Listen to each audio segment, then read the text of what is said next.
नमस्कार, आप देख रहे हैं आई इंडिया और मैं हूं पंकज सिंह गौर। और आज आई इंडिया के स्टूडियो में खास मेहमानों को बुलाया गया है। दरअसल जो खास मेहमान हैं उनको सभी जानते हैं, फिर भी हम आपको एक बार परिचय कराएंगे। और फिर आज का जो विषय है, दरअसल जिस तरीके से उत्तर प्रदेश में निकाय चुनाव को लेकर प्रथम चरण में जो मतदान हुआ उसमें सीतापुर फिसड्डी रहा, यानी यहाँ के मतदाताओं ने उतने प्रतिशत मतदान नहीं किया। इसका कारण क्या रहा, इसको भी जानेंगे। आखिर ये नौबत क्यों आई, आज हम लोग इस बात के लिए जो चर्चा करने के लिए बैठे हैं। तो सबसे पहले हम परिचय करा देते हैं। हमारे पास में बैठे एक तरफ अरुणेश मिश्रा जी हैं, जिन्हें सभी जानते हैं, वरिष्ठ कवि हैं और शिक्षक हैं। दूसरी तरफ गोपाल टंडन जी हैं, व्यापारी नेता हैं, रंगकर्मी हैं और हमेशा सामाजिक कार्यों में बढ़ चढ़कर हिस्सा लेते हैं। एक तरफ हरीश कुमार शुक्ला जी हैं जो समाज सेवी हैं और दूसरी तरफ अमरीश शुक्ला जी हैं जो शिक्षक हैं। अब हम आपको सबसे पहले दरअसल सीतापुर की जो 11 निकाय हैं वहां पर जो मतदान का प्रतिशत 2017 और 2023 का क्या रहा ये जरूर बता दें, ताकि आप तुलना भी कर सकते हैं। और जो 2017 और 2023 में जो तुलनात्मक जो मतदान प्रतिशत है वो क्यों कम हुआ, ये हम बाद में आपसे चर्चा करेंगे। तो शुरुआत करते हैं हम सीतापुर नगरपालिका परिषद से। दरअसल यहाँ पर 2017 को 48.6% मतदान हुआ था, और लेकिन जब 2023 को मतदान हुआ तो 41.82% ही मतदान हुआ। तो यहाँ पर आप साफ तौर पर देख सकते हैं कि कितना कम मतदान हुआ है। इसी तरह बिसवा नगर पालिका परिषद में 2017 में 57.53% मतदान हुआ, और अब जब 2023 हुआ तो उसमें 54.7%, यहाँ भी कमी आई। लहरपुर नगर पालिका परिषद एकमात्र ऐसी नगर पालिका परिषद रही जहां पर 2017 में 68% मतदान हुआ, लेकिन जो 2023 में मतदान हुआ उसमें 68.19%, तो मात्र 0.19% की बढ़ोतरी हुई। इसके बाद मिश्रिक नगर पालिका परिषद की बात करते हैं। 2017 में यहाँ 70.50% मतदान हुआ, लेकिन जब 2023 की बारी आई तो यहाँ 68.96% मतदान ही हुआ।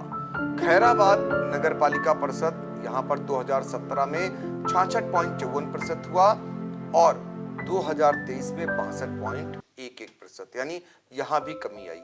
महमूदाबाद नगर पालिका परिषद जहाँ पर 2017 में 63.69% मतदान हुआ था, उसके बाद जब 2023 हुआ तो 23 में मतदान हुआ तो 61.69% ही मतदान हो सका। अब नगर पंचायत जो है उसमें हर गांव आती है, उसमें 71.52% 2017 में मतदान हुआ था, जिसके बाद 2023 में 65.47% ही मतदान हुआ। पैंतेपुर नगर पंचायत है, यहाँ की बात करें तो यहाँ 2017 में 70.68% और 2023 में 68.96%। मोहली नगर पंचायत जहाँ 65.79% हुआ था 2017 में, और 2023 में अगर बात करें तो 68.96%, और पैंतेपुर में 70.68% हुआ था और 2023 में 68.96%। मोहली की बात करें तो 65.79% 2017 में और 2023 में सिर्फ 60.68%, तो यहाँ पर कमी आई है। सिधौली की बात करें, सिधौली में भी 2017 में 66.35% और जब 2023 की बारी आई तो यहाँ पर 64.88% ही मतदान रह गया। तंबौर में भी ऐसा ही हाल रहा, यहाँ पर भी 2017 में 68.63% और 2023 में 63.66% ही मतदान हुआ। तो अगर अब हम 2017 में 11 निकायों की अगर बात करें तो 2017 में 65.24% मतदान हुआ था, जो घटकर 2023 में सिर्फ 55.87% ही रह गया। आप अंदाजा लगा सकते हैं कि इतना कम मतदान कैसे उपयुक्त नेता को चुना जा सकता है। फिलहाल आज इसी बात की चर्चा करेंगे। तो चर्चा की शुरुआत हम वरिष्ठ कवि और शिक्षक अरुणेश मिश्रा जी से कर लेते हैं, जिन्होंने बहुत सारे चुनाव देखे होंगे। आज सरकारों में भी अस्थायित्व है और नौकरशाही में भी आप अस्थायित्व देख रहे होंगे। फिर क्या कारण रहा कि इतना कम मतदान प्रतिशत? भाई श्री पंकज सिंह जी, बहुत ज्वलंत विषय पर आपने ये परिचर्चा आयोजित की है और इस पर गंभीर विचार करने की आवश्यकता है। लोकतंत्र के प्रति आस्था से इन प्रतिशत को जोड़ना हमको आवश्यक लगता है।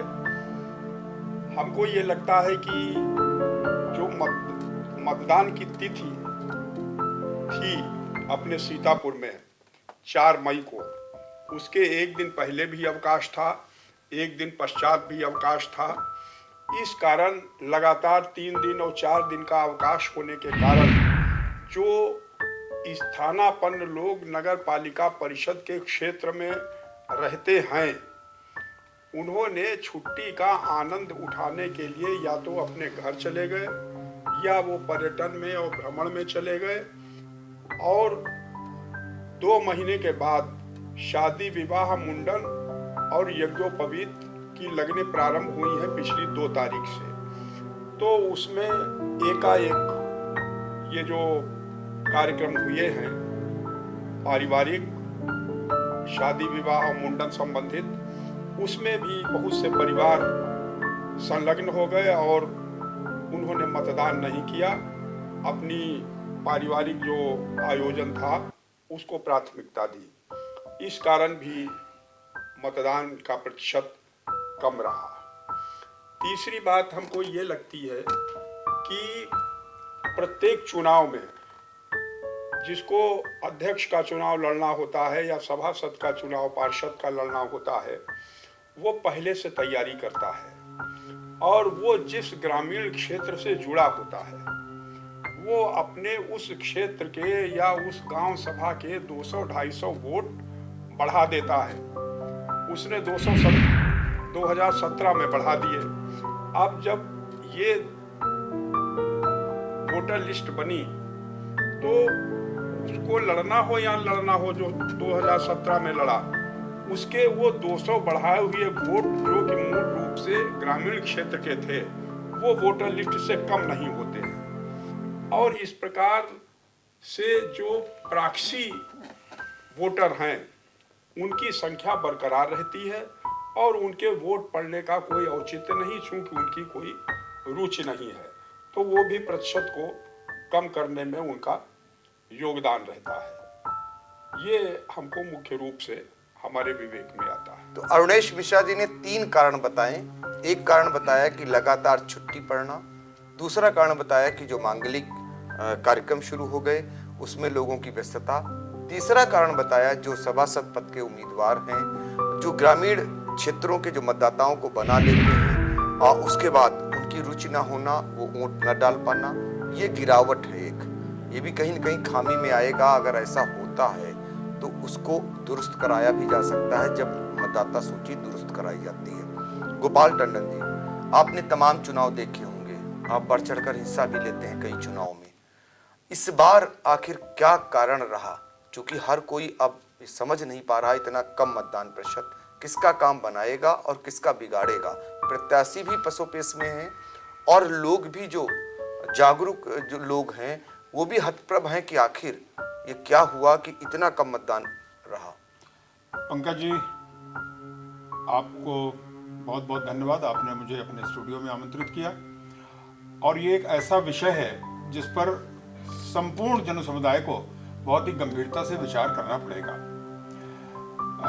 अरुणेश जी ने जो 3 विषय उठाए हैं, ठीक है, हाँ, उनका एक महत्व है, उन तीनों विषयों का एक महत्व है, लेकिन हम जिस मतदाता सूची के माध्यम से अपना वोट कास्ट करने के लिए जाते हैं, तो कल के चुनाव में देखें या इससे पूर्व के हुए चुनाव में भी हम देखें, तो सबसे पहले तो जो लोग मृत हो चुके हैं उनके वोट मतदाता सूची में कैसे, किस तरीके से मतदाता सूची का सत्यापन कराया गया।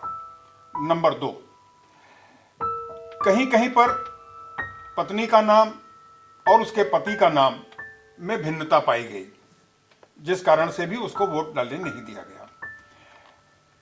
एक विषय और आया कि नगर पालिका के द्वारा गृह कर तो लिया जाता है, लेकिन मकानों के जो नंबर अलॉटेड है, क्या मतदाता सूची में भी वही नंबर होते हैं या उसके आधार पर जो नंबर लिखा गया है उसके पते में और मतदाता सूची में भी क्या वही नंबर है? नहीं, उसमें भी भिन्नता है और उसमें भिन्नता के कारण भी वहां पर उपस्थित अधिकारियों ने मतदाता को वोट डालने के लिए अधिकृत नहीं किया। बहुत सारी बहस इस सिलसिले में देखने को मिली।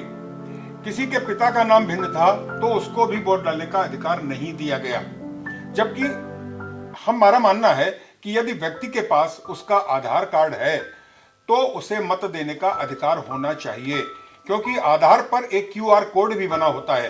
यदि वहां पर अधिकारी चाहे तो उसके क्यूआर कोड को स्कैन करके उसका पूरा सिजरा उससे प्राप्त कर सकते हैं और उसे मतदान के लिए अधिकृत किया जा सकता है।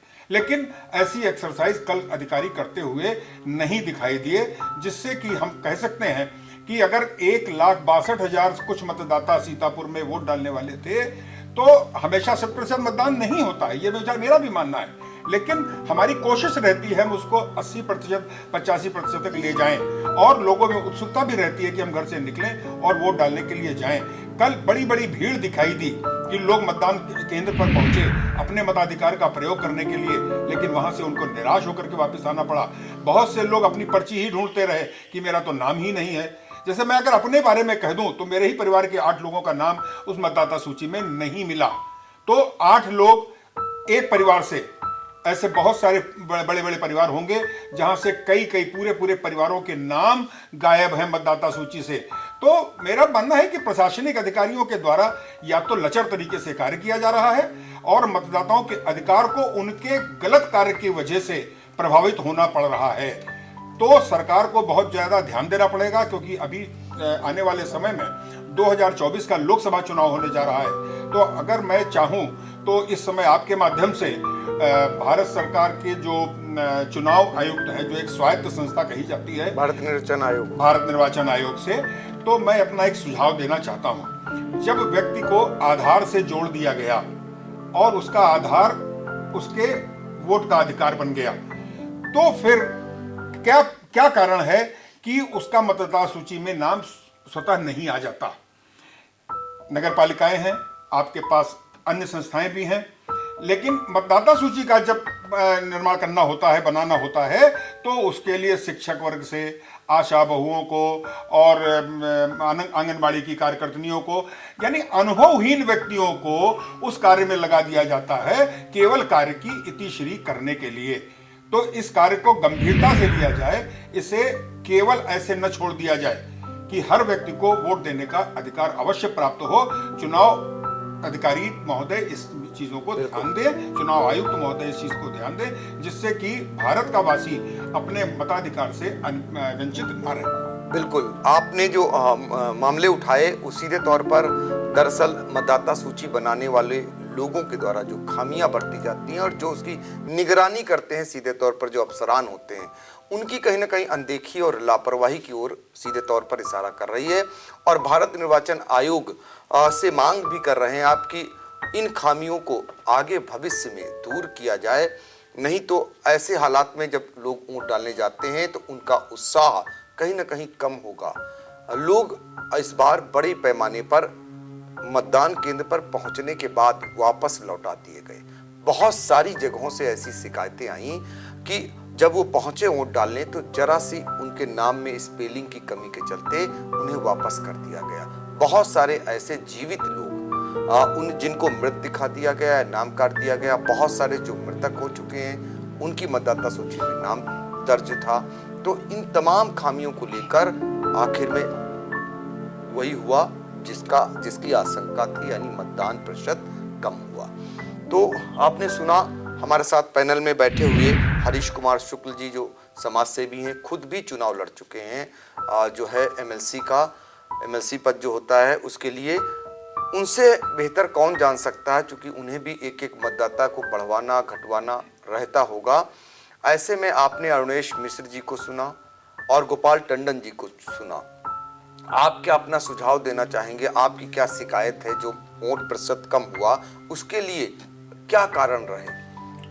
सबसे पहले तो हम आई इंडिया के प्रधान संपादक श्री पंकज सिंह गौर का हार्दिक अभिनंदन करता हूं। उन्होंने मुझे इस विषय पर बोलने का मौका दिया और आज आई इंडिया चैनल के जितने भी दर्शक हैं, बुद्ध पूर्णिमा है, गौतम बुद्ध का आज के दिन जन्मदिन है। मैं सभी आई इंडिया के दर्शकों को गौतम बुद्ध के जन्मदिन पर हार्दिक बधाई व शुभकामनाएं देता हूं। मेरा मानना है, मैं शिक्षक अमरीश शुक्ला जी बैठे हैं और अभी कवि अरुणेश मिश्र जी और गोपाल टंडन जी ने जो कहा, मैं उससे संबंध करते हुए एक बड़ी महत्वपूर्ण बात बताना चाहता हूँ। होता क्या है, चुनाव आयोग अपनी आचार संहिता लगाता है। आज के परिप्रेक्ष्य में अगर देखा जाए तो जितने भी राजनीतिक दल हैं, बड़े राजनीतिक दल, हालांकि चाहे बड़े राजनीतिक दल हों या छोटे राजनीतिक दल हों, लेकिन खासकर बड़े राजनीतिक दल जो होते हैं पंकज जी, तो वो लोग इस बार भी आपने देखा अपने प्रत्याशियों का चयन मुश्किल को 10 या 15 दिन पहले करते हैं। बिल्कुल। अब वो 10 या 15 दिन पहले प्रत्याशियों का चयन करते हैं, जैसा कि ये है ही है कि सभी राजनीतिक दलों से तमाम आवेदन होते हैं, तमाम प्रत्याशी होते हैं। फिर उसमें एक पार्टी एक व्यक्ति का चयन 15 दिन पूर्व करती है। वो भी जैसा कि मुझे लगता है कि धन बल, बाहुबल, इन सब को दृष्टिकोण में भी रखकर वो अपने प्रत्याशी का चयन जो राजनीतिक दल है वो करते हैं। ऐसी स्थिति में क्या होता है कि वो राजनीतिक दल का प्रत्याशी 15 दिनों के अंदर अपनी टीम को सुनियोजित ढंग से क्षेत्र में जनता के साथ अपने को जोड़ नहीं पाता या जान नहीं पाता। बहुत जगह तो ऐसा भी होता है कि प्रत्याशी बिल्कुल अनभिज्ञ होता है क्षेत्र से और उसको राजनीतिक दल टिकट दे देता है। तो मूल में अगर आप जाएंगे कि 15 आचार संहिता लगने के बाद, इस बार तो जैसे सीतापुर की बात आप ले लीजिएगा, आपको याद होगा मुश्किल को 10 दिन पहले बड़ी गहमा गहमी के बीच में राजनीतिक दलों ने अपने अपने प्रत्याशियों को टिकट दिया। 10 दिन पहले नहीं, नामांकन के आखिरी दौर में 17 को था, आखिरी दिन में, बिल्कुल जिस दिन नामांकन होना था, आप सोचिए उसके जस्ट एक दिन पहले वो अपना प्रत्याशी घोषित करते हैं। अब वह प्रत्याशी क्या करे, ये विषय कितना गहन है। वह प्रत्याशी, इतने वार्ड हैं, वार्ड में कौन कौन प्रत्याशी वार्डों में जा पाएगा, ये भी बहुत बड़ा सवाल फिर खड़ा हो जाता है। मेरे हिसाब से तो वो जा ही नहीं पाता है, फिर उसके तमाम कार्यकर्ता ही जा पाते हैं। अब होता क्या, एक चीज और है, वर्तमान में रोड पर, सड़क पर अपनी संख्या दिखाने के लिए, भीड़ जुटाने के लिए फिर वो बाहर से तमाम अपने कार्यकर्ता बुला लेंगे। अब जो आम जनमानस वास्तविक मतदाता है, कमियां रहती भी, टंडन जी ने बताया, अरुणेश मिश्र ने भी बताया, कमियां तो रहती हैं कि तमाम आधार से, लेकिन मूल चीज यह है कि वो जो प्रत्याशी इतना लावा लश्कर लेकर के रोडों पर निकलते हैं, उसमें से जो लोग निकल रहे हैं वो क्या मतदाता है? मेरे दृष्टिकोण में उसमें से मुश्किल को 20 या 30% ही मतदाता होते हैं और वो फिर मूल मतदाता से जुड़ ही नहीं पाते, अपनी जीत सुनिश्चित मान लेते हैं कि इतना बड़ा लावा लश्कर है, हम तो भाई जीत गए। तो फिर जो वोटर होता है, तो वोटर थोड़ा सा दुखी होता है, थोड़ा सा नाराज होता है, थोड़ा सा परेशान होता है, थोड़ा सी दिक्कत झेलता है। तो कुछ मेरे हिसाब से ज्यादा प्रतिशत वोटर इस पूरे तंत्र को देख करके उनसे वो दुखी हो जाते हैं, फिर वोट डालने नहीं जाते हैं। ये एक बड़ा मूल कारण हमारे दृष्टिकोण से बनता है। इसलिए राजनीतिक दलों को सोचना पड़ेगा कि वो अपना प्रत्याशी कम से कम, मेरे दृष्टिकोण से, चुनाव के आचार संहिता लगने के 1 महीने पहले निश्चित रूप से घोषित करें। अगर वो घोषित कर देंगे तो वो अपने वोटरों को पहचान लेंगे, जन जन तक जा पाएंगे और जन जन का वोट जान पाएंगे और जन जन का वोट डलवा पाएंगे और प्रतिशतता अपने मन से बढ़ जाएगी। ये मेरा मानना पंकज। बिल्कुल। देखिए, हरीश कुमार शुक्ल जो खुद चुनाव लड़े हैं और इन्होंने बहुत ही बारीकी से उस पॉइंट को उठाया है जिसको लेकर आम जनमानस में भी इस बार चर्चा हो रही है। दरअसल इस बार निकाय के चुनाव में कहा तो ये जा रहा था सभी राजनीतिक पार्टियों के द्वारा कि उनकी पूरी तैयारी है और तैयारी को लेकर उनकी बैठकें भी हो रही थी और वो बैठक की खाना पूर्ति किस तरीके से होती है कि कार्यकर्ताओं के बीच तो बैठक हो रही थी, असल में जो मतदाता थे क्या उन तक वो पहुंच पाए, क्या उन तक वो अपील कर पाए या उन मतदाताओं को प्रेरित कर पाए वोट डलवाने के लिए, यही बता रहे थे हरीश कुमार शुक्ल कि जब नामांकन तक प्रत्याशी चयन हुआ तो ऐसे में क्या वो सारे मतदाताओं तक पहुंच पाए, और फिर उन्होंने अपना टेम्पो हाई करने के लिए भीड़ जो जुटाई, क्या वो मतदाता थे वास्तविक रूप से? तो ये चीज भी निकल करके एक बहस में आ जाई। अब हम अमरीश शुक्ल जो शिक्षक हैं और उनसे भी चाहेंगे कि 3 जब वक्ताओं को आपने सुन लिया, 3 लोगों ने अलग अलग कारण बताए हैं जो कम मतदान प्रतिशत हुआ है।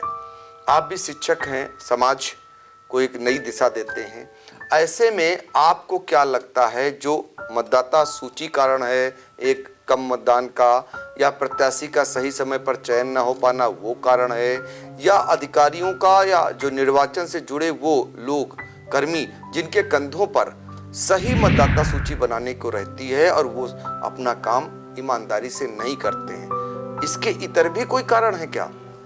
सबसे पहले आई इंडिया चैनल निष्पक्ष पत्रकार भैया पंकज सिंह गौड़ को साधुवाद कि इस ज्वलंत विषय पर आज ये चर्चा आयोजित की, और इसके आयोजित करने का कारण क्या रहा ये आज सुबह के समाचार पत्र और कल से लेकर आज तक सभी लोग जान चुके हैं कि मत प्रतिशत हमारा बहुत कम हुआ और पिछले साल की तुलना में भी कम रहा।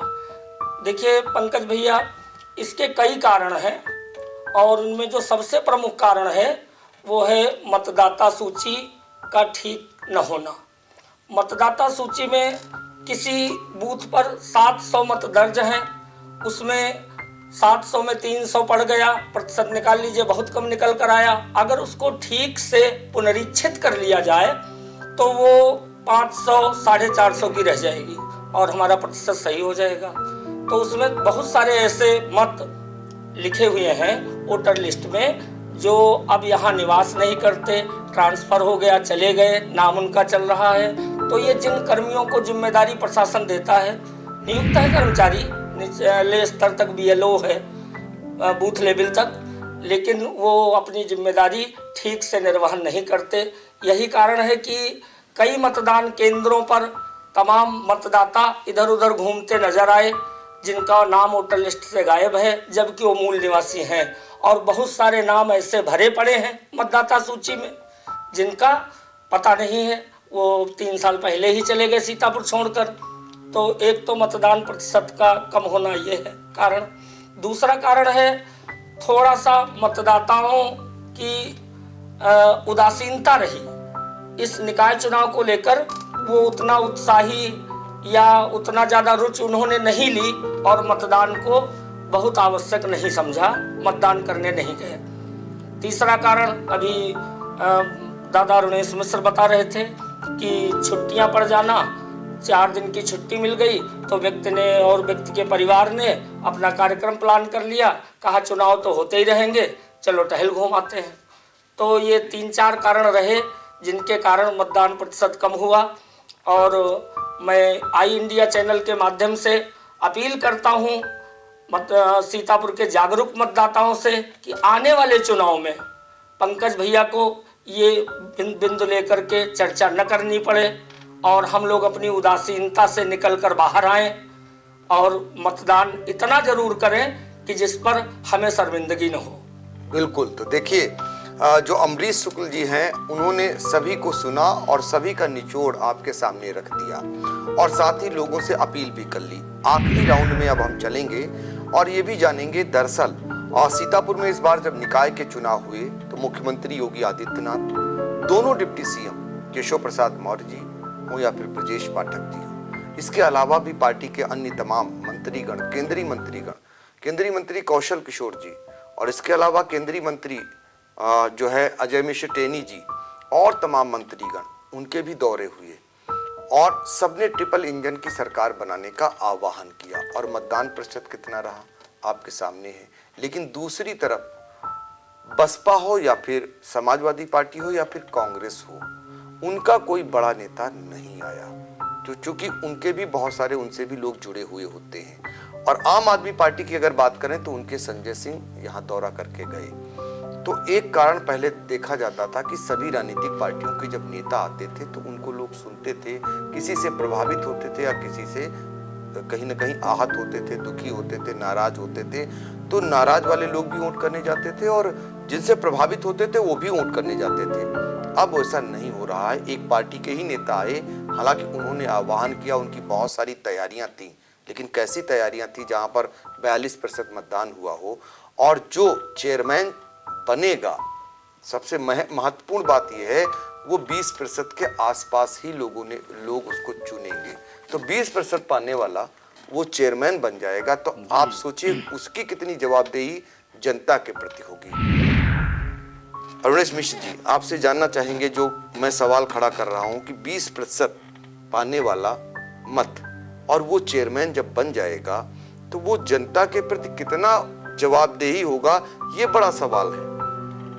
ये तो इस तरीके का प्रश्न है कि जितने अधिकारी हैं यहाँ, एसपी हैं, डीएम हैं, एडीएम हैं, सीडीओ हैं, आदि आदि, वो जनता का 1% भी मत नहीं प्राप्त करते।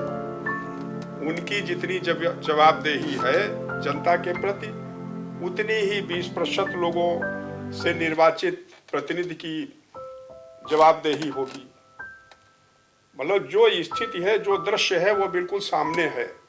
जो जनता से जुड़ा नहीं है वो जनता की ओर मुड़ा नहीं है। दूसरी बात ये है कि ये जो निकाय चुनाव हैं, इसमें किसी पार्टी के वरिष्ठ नेता के आने की हम कोई आवश्यकता नहीं महसूस करते कि इसमें मुख्यमंत्री जी आए या इसमें सपा के बड़े नेता आए, बसपा के बड़े नेता आए। ये एक स्वायत्त सरकार है, चाहे वो नगर पालिका परिषद की हो, चाहे नगर पंचायत की हो, क्योंकि ये इसमें प्रदेश का मतलब राज्य सरकार का या केंद्र सरकार का कोई विशेष हस्तक्षेप नहीं होता है। हमारी समस्या है वाटर टैक्स की, हमारी समस्या है हाउस टैक्स की, हमारी समस्या है नाले और नालियों के साफ करने की, पार्कों के सौंदर्यीकरण की और अतिक्रमण को हटाने की। तो हमारा प्रतिनिधि जो है हमारी सरकार का, यानी कि नगर पालिका परिषद का, वही सक्षम है। उसको इसके लिए ऊपर से कोई निर्देश लेने की आवश्यकता नहीं है और कोई सोर्स और सिफारिश के लिए किसी बड़े नेता को आने की आवश्यकता नहीं है। हम समझते हैं कि अमुक पार्टी का व्यक्ति या निर्दलीय प्रत्याशी इस नगर के सौंदर्यीकरण के लिए पूर्णतया सक्षम है, मतदाता उसको वोट देते हैं। लेकिन ये अवश्य हम निर्वाचन आयोग से अनुरोध करेंगे और बड़े व्यापक स्तर पर अनुरोध करेंगे कि अपने देश में लोकसभा, विधानसभा, नगर पंचायत और ग्राम पंचायत की जो वोटर लिस्ट है वो एक होनी चाहिए। उसको अलग अलग होने की आवश्यकता नहीं है, क्योंकि ये जो डुप्लीकेसी और प्रॉक्सी वोट की व्यवस्था है ये अलग अलग होने के कारण है। एक वोटर लिस्ट, एक देश, एक राष्ट्रगान, एक भाषा, एक संस्कृति और एक मतदाता सूची, इसके ऊपर हमको चलना और एक चुनाव सब साथ साथ होने चाहिए। इससे ढेर सारा खर्चा बचेगा, जागरूकता का एक जो है वो माहौल बनेगा पूरे देश में और सब लोग वोट डालेंगे। वो वोट का प्रतिशत 90 से ऊपर ही जाएगा। बिल्कुल। तो देखिए, हमारा विश्वास, बिल्कुल आपने सारा कुछ निष्कर्ष निकाल कर रख दिया कि एक मतदाता सूची बने और एक चुनाव हो। तो कुल मिलाकर के सबसे ज्यादा जो विसंगतियां मतदाता सूची में आती हैं उसका खामियाजा कहीं ना कहीं जो चुनाव होते हैं तो उसमें भुगतना पड़ता है। और फिर ऐसे में कम लोग, जो लोग अपना सिस्टम बना लेते हैं वो विजय पा लेते हैं और फिर वो उतने ही सिस्टम से पूरे सभी को चलाते हैं। तो ऐसी नौबत ना आए, कम से कम 90% से अधिक लोग चुने और जिसे चुने तो वो भी समझ सके कि सही चुन रहे हैं या गलत नेता को चुन रहे हैं। आगे चलकर वो हमारे लिए कितना उत्तरदायी होगा ये तभी हो सकता है जब ज़्यादा लोग चुनेंगे और अच्छे तरीके से सूझबूझ करके चुनेंगे। ये आपने निष्कर्ष निकाला। सर, जानना चाहेंगे गोपाल टंडन जी, आपका सुझाव क्या है कि पुनरावृत्ति इसकी ना हो तो क्या होना चाहिए? चुनाव आयोग से मेरा यही निवेदन रहेगा कि जब आज जन जन तक मोबाइल की सुविधा पहुंच चुकी है, आधार कार्ड आपने सबके बनवा दिए, जीरो से आपने सबके खाते खुलवा दिए, तो इसके माने कहीं ना कहीं उसके डाटा आपके पास में उपलब्ध है। उसके बावजूद मतदाता सूची में गड़बड़ी हो जाना, ये वास्तव में अपने आप में अचंभित करने जैसा है। इसके माने आपके कार्य पद्धति में कहीं गड़बड़ी है, जिसके कारण मतदाता सूची सही नहीं बन पा रही है। आपको ध्यान देना होगा, और ये तरीके बहुत पुराने हो गए। ईवीएम से चुनाव होना शुरू हुआ, ठीक बात है। ईवीएम पे चुनाव होता है तो जो दल जीतता है वो कहता है बेईमानी वो नहीं हुई, और जो नहीं जीतता है, हारा, वो कहता है ईवीएम से बेईमानी हो गई। जब मतपत्र के माध्यम से चुनाव होता है तो वो कहता था फर्जी मोहर लग गई उसमें। हम कह रहे हैं कि मतदाता को मत डालने नहीं दिया जा रहा है, और वो कह रहा है कि फर्जी मत पड़ गए। तो ये सब भ्रांतियों को समाप्त करने के लिए घर बैठे वोट डालने की व्यवस्था उसके अपने मोबाइल से हो। यदि ऐसा नहीं संभव है, जहां पर मोबाइल स्थिति नहीं है, उसके लिए केवल ऐसे बूथ बना दिए जाएं कि जो लोग उसका केवल प्रयोग करें, और वो ऑनलाइन ही वोट की व्यवस्था उसमें कर दी जाए। तो इससे जनता का जो बहुत सारा पैसा चुनाव व्यवस्थित कराने में लगता है, वो नहीं लगेगा। बहुत सारी गाड़ियां, डीजल, सब कुछ खर्च हो जाता है। तमाम सरकारी मशीनरी को जो काम करना चाहिए वो काम करने के बजाय वो दूसरे काम में झोंक दी जाती है। तो मतदान हमारा अधिकार है, हम घर बैठे अपना मतदान कर दें। इसके लिए कोई भी साइट वो ओपन करें जब चुनाव हो, और उसी पर जाकर के हम अपना मतदान कर सकें। सरकार को, चुनाव आयोग को ऐसी व्यवस्था कर देनी चाहिए। अब इसके पीछे सरकारों की या दलों की क्या नीति हो सकती है, अब इसके लिए मैं तो यही मान सकता हूं कि शायद कहीं ना कहीं कुछ अनफेयर जैसा भाव उनके अंदर है, यानी सब कुछ बढ़िया न हो जाए, सब कुछ बिल्कुल सच्चा न हो जाए, अच्छा न हो जाए, इसलिए कुछ तो पर्दे के पीछे छुपा हुआ है, और उस पर्दे को अब फाड़ना होगा, हटाना होगा, उसके नकाब से बाहर आना ही होगा।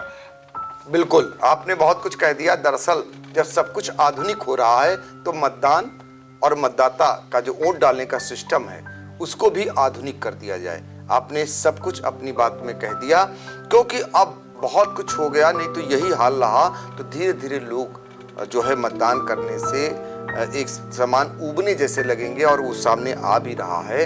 फिर यही नौबत आएगी। सभी जानते हैं जब मतदान होता है तो किस तरीके से, किस प्रलोभन के तहत बहुत सारे मतदाताओं को लाया जाता है, उन्हें जागरूक उस समय किया जाता है, तब जाकर ये मतदान का प्रतिशत होता है। तो आप अंदाजा लगा सकते हैं।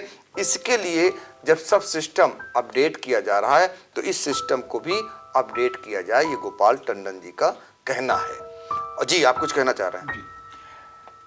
कल सीतापुर नगर में जो नगर पालिका परिषद के लिए वोट डाले गए, उसके बाद किसी संवाद सूत्र ने जिलाधिकारी सीतापुर से पूछा कि शिकायतें आ रही हैं, गड़बड़ियों की शिकायतें आ रही हैं। तो उन्होंने ऐसा कुछ भी नहीं है। जहाँ तक मतदाता सूची में कुछ खामियों की बात आई थी तो वो देख लिया गया है, और उसमें कुछ ऐसे लोग हैं जो यहाँ से छोड़ करके चले गए और चुनाव के समय आए वोट डालने के लिए, तो वो उनका उसमें वोट नहीं था, क्योंकि वो उसमें अंकित नहीं करा पाए थे समय से। तो इतने हल्के में कह करके उस बात को समाप्त कर दिया गया, जबकि दिन भर फोन केवल इसीलिए बजता रहा कि इस पोलिंग बूथ पर यह गड़बड़ी हो रही है, इस पोलिंग बूथ पर यह गड़बड़ी हो रही है, यहाँ पति का नाम गड़बड़ है, यहाँ पिता का नाम गड़बड़ है, यहाँ मोहल्ला गड़बड़ लिख दिया गया है, यहाँ पर मोहल्ले का भाग गड़बड़ लिख दिया गया। तरह तरह की बातें बराबर फोन घरघराते रहे, लेकिन जिलाधिकारी महोदय ने उसको बिल्कुल एक शब्द में पूरी जनता को निपटा दिया। मैं उनका भी बहुत बहुत धन्यवाद ज्ञापित करता हूं कि चुनाव बहुत शांतिपूर्ण ढंग से हो गए। पूरी मशीनरी को धन्यवाद देता हूं। बिल्कुल। तो देखिए, आपने एक समान कहीं ना कहीं जो पिंच किया है वो पिंच भी कर दिया। अब हम बात करेंगे हरीश कुमार शुक्ल जी, आपका निष्कर्ष कहां तक पहुंचा? पंकज जी, ये जो विषय है, जो भारत का संविधान है, वो हमारे लोकतंत्र को बहुत मजबूत करता है। वास्तविकता ये है कि जनता के सामने जो चीजें परोसी जा रही हैं कि म्यूनिसिपैलिटी के दायित्व क्या है, राज्य सरकार के दायित्व क्या है और केंद्र सरकार के दायित्व क्या है, तो ये जो रिस्पांसिबिलिटी की कनेक्टिविटी है, जिस तरीके से आज जोड़ी जा रही है म्यूनिसिपैलिटी इज नॉट इंजन। ये जो भाव है ये भारत के लोकतंत्र के लिए कितना बड़ा खतरा होगा इसका आप एहसास तब कर पाएंगे जब ये खत्म ना हो जाए। ये बहुत बड़ा सवाल है। तो एक चीज यह है कि म्यूनिसिपैलिटी के चुनाव में राजनीतिक दलों की इतनी दखलंदाजी, या तो भारतीय संविधान को ठीक से पढ़े नहीं, अज्ञानी है। मैं तो कहता हूं सारे राजनीतिक दल अज्ञानी है। नगर निगम की, नगर पालिका की, नगर पंचायत की सरकार का विषय राज्य सरकार, केंद्र सरकार से कोई कनेक्टिविटी नहीं है। उसका टैक्स जमा होता है और उस टैक्स के पैसे से इस नगर पालिका की, नगर पंचायत की या नगर निगम की सड़कें हों, नालियां हों, पानी की व्यवस्था हो, साफ सफाई की व्यवस्था हो, पार्क की व्यवस्था हो, उससे होती है। ये अच्छी चीज है कि आपकी राज्य में सरकार है तो आप नगर पालिका को अपना जो धन देना चाहें आप दे सकते हैं। वो भी किसके माध्यम से धन आता, आप तो पत्रकार हैं, आप जानते होंगे।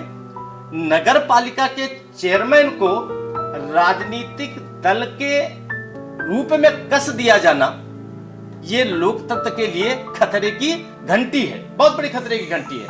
उसको आजाद होकर के चुनाव लड़ना चाहिए। जो नगर का प्रतिष्ठित व्यक्ति हो, बहुत पहले चुनाव हुए हैं, आपने देखे होंगे तमाम नगर पालिका के चेयरमैन, हर जगह के, सीतापुर के भी देखे होंगे। उन लोगों का जनता के प्रति प्यार, जनता के प्रति सोच, नगर के प्रति विकास, ये अहम भूमिका रहती थी। आज चेयरमैन राजनीतिक दल का बनता है, नगर का नहीं बनता, नगर पालिका का नहीं बनाया जा रहा है। आज चेयरमैन ये जो पार्टियां हैं, चाहे भारतीय जनता पार्टी हो, चाहे वो समाजवादी पार्टी हो, चाहे बहुजन समाज पार्टी हो, चाहे कांग्रेस हो, हम सभी पार्टियों के लिए कहते हैं, वो चेयरमैन नगर पालिका का नहीं बनाना चाहते। वो चेयरमैन अपने राजनीतिक दल का, अपनी पार्टी का अपना व्यक्ति बनाना चाहते हैं। अरे नगर पालिका की सरकार में नगर पालिका का चेयरमैन नगर पालिका के जन के बीच का हो, जो जनता को, वहां के भूगोल को, इतिहास को जानता हो। तो प्रत्याशी ऐसे उतार देंगे अपने जो भूगोल और इतिहास भी नहीं जानते। मैं नाम नहीं किसी राजनीतिक दल का लेना चाहता हूं, बहुत छोटा पद सभासद होता है लेकिन बड़ा महत्वपूर्ण है। सर विश्वास नहीं मानोगे, एक महामूर्ख व्यक्तियों को टिकट दे दो और नगर पालिका में नगर पालिका का अध्यक्ष बना लो, सभासदों का कोई रोल न हो और नगर पालिका को लूट लो। तो ये जो भूमिका है ये दर्दनाक है। भारतीय संविधान के लिए भी दर्दनाक है और लोकतंत्र के लिए भी खतरा है। इसलिए पहले भारतीय संविधान को बचाने का, लोकतंत्र को बचाने का, ये जो कनेक्टिविटी का जो रूप, जो रोल है, ये बहुत गलत है। नगर पालिका की अपनी सरकार होती है, नगर पालिका का अपना चेयरमैन होता है जी। तो ये बेहद बड़ा सवाल है। बिल्कुल आपका प्रश्न इसलिए ये आप उठा रहे हैं, दरअसल आपका कहना है कि दरअसल जो निकाय चुनाव में इसकी जो नगर की सरकार है, इसमें राजनीतिक दलों का दखल नहीं होना चाहिए और ना वो नगर वासियों को समझ पाते हैं, ना उनसे जुड़ पाते हैं और ना वो सीधे उत्तरदायी होते हैं। पार्टी का जब कोई सिंबल पा करके चुनाव लड़ता है तो वो सीधे सीधे वो नगर पालिका का चेयरमैन पार्टी का हो जाता है, तो जवाबदेही भी उसकी धीरे धीरे खत्म हो जाती है। और ये भी एक कारण होता है कम मतदान होने का, लोगों की जो मतदाताओं की रुचि है वो कम हो जाती है, जहां तक मैं समझाऊं। इसके अलावा अमरीश शुक्ल जी, आखिर में आपसे जानेंगे कि आपका मत क्या है। पंकज भैया, अंत में ये एक बड़ा बिंदु रखना चाहूँगा मैं। इसमें जो प्रशासन की भूमिका रही नगर निकाय चुनाव में, वो प्रशासन की भूमिका जिस स्तर तक होनी चाहिए थी उस स्तर तक नहीं हुई। मतदाताओं को मतदान करने के लिए प्रेरित करने का जो एक काम अब तक करती आई प्रशासनिक व्यवस्था, वो नहीं किया गया इस बार। और मतदाताओं तक प्रशासनिक कर्मचारी की पहुंच नहीं हुई मूल मतदाता तक। और ये मेरा सुझाव है चुनाव आयोग, निर्वाचन आयोग के लिए कि एक इस तरीके का ऐप बनाएं, अवश्य बनाएं कि मतदाता का नाम डालने पर ये उसमें क्लियर पता चल जाए कि ये मतदाता कहीं दूसरी जगह दर्ज है या नहीं। अभी बेसिक शिक्षा में ऐसी एक विसंगति आई पंकज भैया कि एक एक बच्चा 3-3 विद्यालयों में इनरोल था। तो वहाँ एक ऐप आया और उस ऐप पर जैसे ही बच्चे का नाम फीड किया जाता है तो विद्यालय निकल कर आ जाते हैं सामने कि ये कहाँ कहाँ दर्ज है। लाखों की संख्या में फर्जी नामांकन निरस्त हो गए, संख्या कम हो गई। तो निर्वाचन नामावली जो तैयार की जाती है उस निर्वाचक नामावली के लिए एक इस तरीके की व्यवस्था निर्वाचन आयोग अवश्य बनाए जिससे वास्तविक मतदाता ही मतदाता सूची में प्रदर्शित हों और मतदान प्रतिशत थोड़ा इंक्रीज कर सके हम। दूसरा, मतदाताओं से एक बार पुनः मैं अपील करता हूं पंकज भैया, अभी जब कल चुनाव का मत प्रतिशत देखा मन कुंठित हुआ तो 2 पंक्तियां आई, वो जनता से अपील मैं आई इंडिया के चैनल के माध्यम से करना चाहता हूं कि लोकतंत्र खतरे में है और राष्ट्र धर्म भी डरा हुआ है। लोकतंत्र खतरे में है और राष्ट्र धर्म भी डरा हुआ है।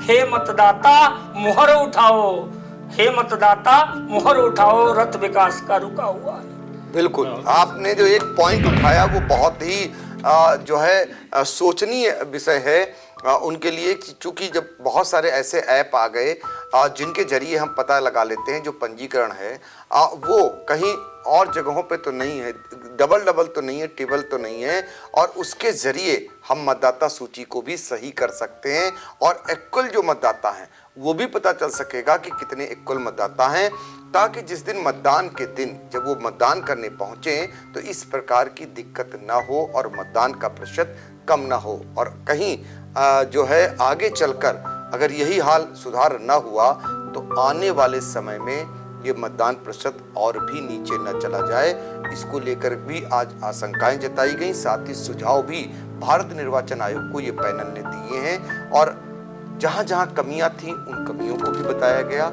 यहाँ ये पैनल सिर्फ सुझाव देने के लिए था, क्योंकि नगर के प्रबुद्ध जन हैं, ताकि आगे चलकर ये नौबत ना आए। बहुत सही पॉइंट एक और उठाया गया कि प्रचार जब होता है तो उसी बीच में जब प्रचार थम जाता है तो 2 दिन का प्रचार प्रशासन का भी होता है। प्रशासनिक जो प्रचार होता है वो मतदाताओं के लिए प्रचार होता था कि वो मतदान करें, वो शोर इस बार नहीं सुनाई दिया। तो छोटे छोटे पॉइंट आप सभी ने रखे हैं। हम उम्मीद करेंगे जो जिम्मेदार लोग हैं वो जरूर इस पर गौर करेंगे और आगे चलकर ये नौबत ना आए। सीता की नगरी है, यहाँ के लोग बढ़ चढ़ करके मतदान किए हैं, यहाँ का मतदान प्रतिशत बहुत ही बेहतरीन रहा है, लेकिन इस बार कहीं न कहीं ये कलंक लगा है।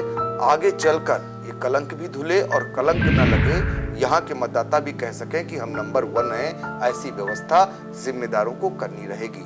तो फिलहाल आज हमें दीजिए इजाजत। आप सभी का बहुत बहुत धन्यवाद। नमस्कार। नमस्कार।